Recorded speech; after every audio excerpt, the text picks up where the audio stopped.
ظہیر الدین بابر نے کس طرح ابراہیم لودھی کو شکست دے کر مغلیہ سلطنت کی بنیاد رکھی اور کتنی بہادری سے کئی میدانوں کو فتح کیا۔ 12 سال کی عمر سے مرتے دم تک اس بہادر بادشاہ کے ہاتھ سے تلوار نہ چھوٹی اور بلا آخر اپنی آئندہ نسلوں کے لیے ہندوستان میں ایک مستقبل حکومت کی بنیاد ڈالنے میں کامیاب ہوا۔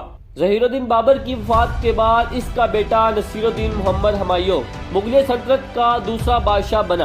نصیر الدین محمد ہمایوں کو تخت نشین کیسے کیا گیا؟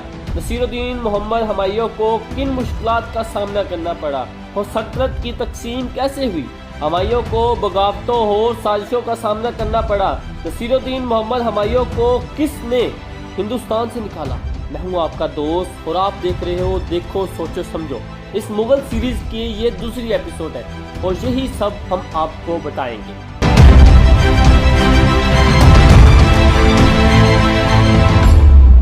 ظہیر الدین محمد بابر کی وفات کے بعد نصیر الدین محمد ہمایوں مغلیہ سلطنت کا حکمران تھا۔ بانی سلطنت ظہیر الدین بابر کے 3 بیٹے اور تھے، کامران، عسکری اور ہندالی۔ نصیر الدین محمد ہمایوں 17 مارچ 1508 میں کابل میں پیدا ہوا۔ اس کی ماں کا نام مہم بیگم تھا۔ ہمایوں نے ترکی، فارسی اور عربی کی تعلیم حاصل کی۔ اسے حساب، فلسفہ، علم نجوم اور علم فلکیات کی دلچسپی تھی۔ سپہ گری اور نظم و نسخے کی اعلیٰ تربیت حاصل کی تھی اور صرف 20 سال کی عمر میں بدخشاں کا گورنر مقرر ہوا۔ اس نے پانی پت اور کنوا کی لڑائی میں شمولیت اختیار کی۔ اس کی خدمات کے صلے میں اسے حصار فیروزہ کا علاقہ دیا گیا۔ 1527 کے بعد اسے دوبارہ بدخشاں بھیج دیا گیا۔ 1529 کو جب وہ آگرہ سے لوٹا تو اسے سنبھیل کی جاگیر کے انتظامات سونپے گئے۔ بابر کی وفات کے بعد نصیر الدین ہمایوں 29 دسمبر 1530 کو تخت نشین ہوا۔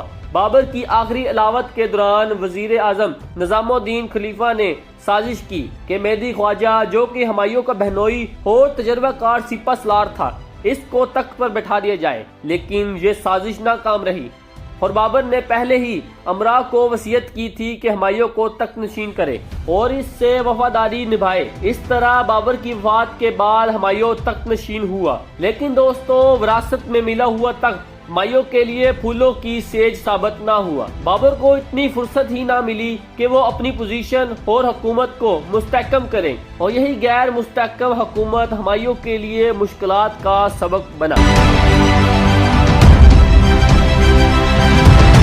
بہت سے مورخین کی رائے میں یہ بھی ہے کہ ہمایوں نے بہت سی غلطیوں کا اعتراف کیا اور اپنے کردار کی خامیوں کے باعث اسے مشکلات سے دوچار ہونا پڑا اور اپنی سلطنت سے بھی ہاتھ دھونا پڑا۔ بابر نے مرتے وقت ہمایوں کو یہ وصیت کی تھی کہ وہ اپنے بھائیوں سے فیاضانہ سلوک کریں اور ہمایوں نے تخت نشین ہوتے ہی کچھ زیادہ ہی فیاضی کا مظاہرہ کیا۔ اس نے اپنی سلطنت بھائیوں میں تقسیم کر دی۔ اس نے کامران مرزا کو کابل اور قندھارا کا علاقہ دے دیا، اندالی کو میوات اور عسکری کو سنبھیل کا علاقہ بطور جاگیر دے دیا۔ اپنے چچا زاد بھائی سلمان مرزا کو بدخشاں کا علاقہ عطا کیا۔ ہمایوں کے اس فیاضانہ سلوک کے باوجود بھی اس کے بھائی مطمئن نہ ہوئے اور انہوں نے ہمایوں کے ساتھ دینے کے بجائے اس کے لیے مشکلات پیدا کی۔ کامران نے بعد میں پنجاب پر قبضہ کر لیا۔ ہمایوں نے اس کے خلاف کوئی کارروائی نہیں کی بلکہ حصار فیروزہ کا علاقہ بھی اس کے حوالے کر دیا۔ یہ ہمایوں کی سیاسی غلطی تھی کہ اس نے اپنے اہم علاقے فوجی قوت کے حامل تھے۔ حصار فیروزہ کا پایا تخت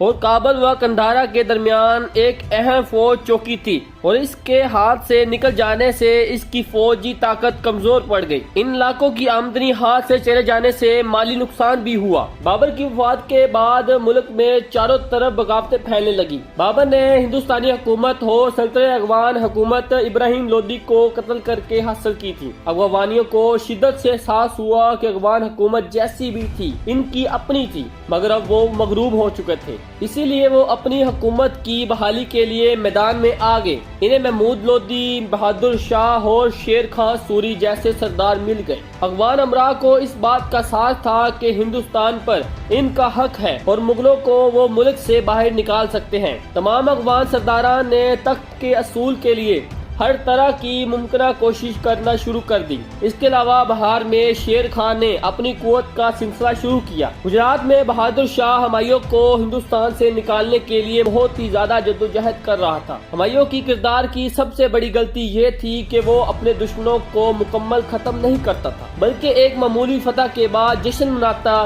اور اپنے امراء میں تحفے اور انعامات تقسیم کرتا، جبکہ اس کے دشمن اس کے خلاف جنگی تیاری میں مصروف رہتے، جبکہ وہ کتب خانے میں مطالعے میں مصروف رہتا تھا۔ دشمنوں کو معاف کرنا اس کی فطرت تھی۔ اس نے بار بار شیر خان سوری کی قسموں اور وعدوں پر اعتبار کیا اور اسے بار بار معاف کیا، اور اسے ایک معمولی باغی سے زیادہ اہمیت نہ دیتا تھا، یہاں تک کہ اس نے ہمایوں کو شکست دے کر ہندوستان سے بھگانے پر مجبور کر دیا۔ اب وہ شیر خان سے شیر شاہ بن گیا۔ افغانیوں نے اپنا بادشاہ تسلیم کر لیا۔ شیر شاہ سوری نے ہمایوں کو ہندوستان سے بھاگنے پر مجبور کر دیا۔ ہمایوں نے لاہور کی راہ لی، مگر افغان فوج نے اسے یہاں سے بھی بھگانے پر مجبور کر دیا۔ وہ بھاگتے بھگاتے ملتان جا پہنچا، مگر وہاں سے بھی انہیں نکلنا پڑا۔ وہ بھاگتے بھاگتے سندھ میں عمر کوٹ پہنچا، جہاں کے راجا نے اسے خوش آمدید کہا۔ یہاں اس کے بیٹے اکبر کی ولادت ہوئی، مگر افغانیوں نے اسے چین سے نہ بیٹھنے دیا اور ایران کی طرف نکل گیا، مگر اس کا بیٹا اکبر اپنے چچا کامران مرزا کے ہاتھ لگ گیا۔ ایران کے بادشاہ نے اسے خوش آمدید کہا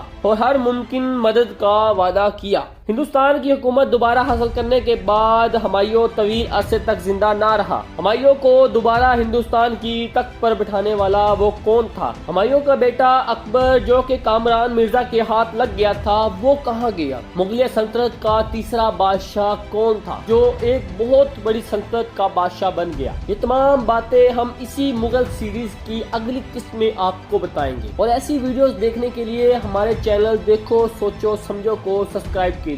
یہ آپ کو جنگ و جہد کی داستان اور صدیوں سے بادشاہوں کی کہانی جو آپ کے ریلیٹڈ آپ کی طرف پہنچاتے ہیں۔ یہ قسط یہیں پر ختم ہوتی ہے۔